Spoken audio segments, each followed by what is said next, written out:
Hold on. Hello everyone, welcome to INSY 3800 Robotics Lab. This is going to be a series of videos you'll be watching in order to work here in this robot. This is the robot that we'll be working on. This is an ADAPT 3-axis robot. It's an industrial robot used to do many applications, and we'll be using it in our lab for pick and place assembly and also for some kind of inspection. I'm going to give you a heads up on safety aspects. This is going to be first of the many videos that you'll be watching. Safety is really important in this lab, and you'll have a lot of things to worry about when you work about this lab. The safety issues will be put up in a manual. I'll be posting that online, and I'm also making this video just to make sure that everybody gets to know what they have to do, because we have a lot of students and we don't want to have them crowded here. So the first thing you have to worry about is when you're working, the door has to be closed. This is called the safety cage of the robot. Every robot in the industry is supposed to come up with a safety cage to make sure and ensure worker safety.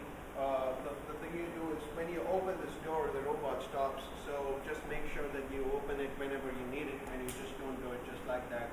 So you can just crack the program. So safety is really important.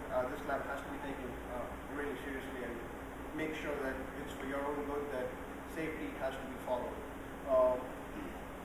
The next thing that you do is when the robot's in motion, when it's moving, I'm going to show you in just a minute that how you're going to stop it. There are 3 or 4 different ways you can do it. One would be from here. We'll be programming this with the robot, and when you press this button, you can stop it. And then you can do it with the help of something called manual pitch pendant. This is the pitch pendant. I hope you guys can see it. This is the pitch pendant. This button right here is for stopping it. One of you guys, like you'll be working in teams when you program this robot, so one of you guys would be holding this in your hand, and so when you guys think that something is going to be wrong, or when the robot's moving where it should not be moving, you have to press this button immediately and the robot stops. And I'll be showing you in just a second how you can do that.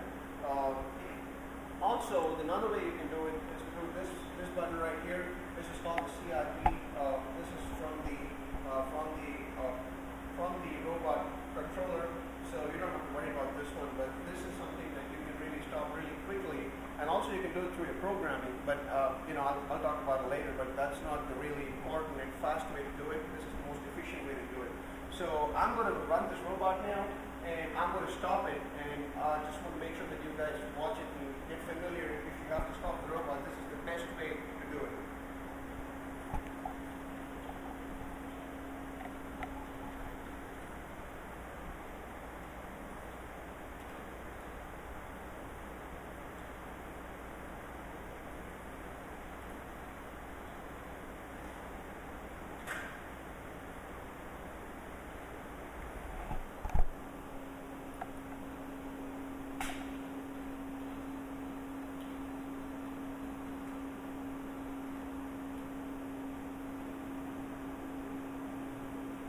Okay, now this is the slowest that the robot can run. So this is not looking intimidating or anything, but this is the slowest it can run.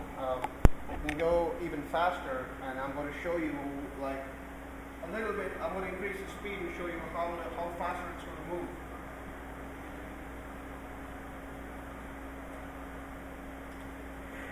Now if you see, the first speed was 10 and this is 50, and it can run up to 400 millimeters per second. That's how fast it can go. This is 50, this is just, I've increased it by 5 times the initial speed, and it can go even more, like 20 times this, what it can go.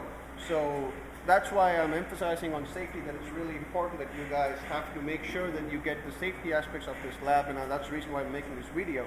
And so now, if you see this, it's going to do, this is pre-programmed, so I'll talk to you guys about it in the future. So if you following your robot application and the motion, and if you think that something's wrong, you have to just, I'll show you when it comes here, and I'll stop the robot and show you what it is. So you just press this button, and it stops, right there.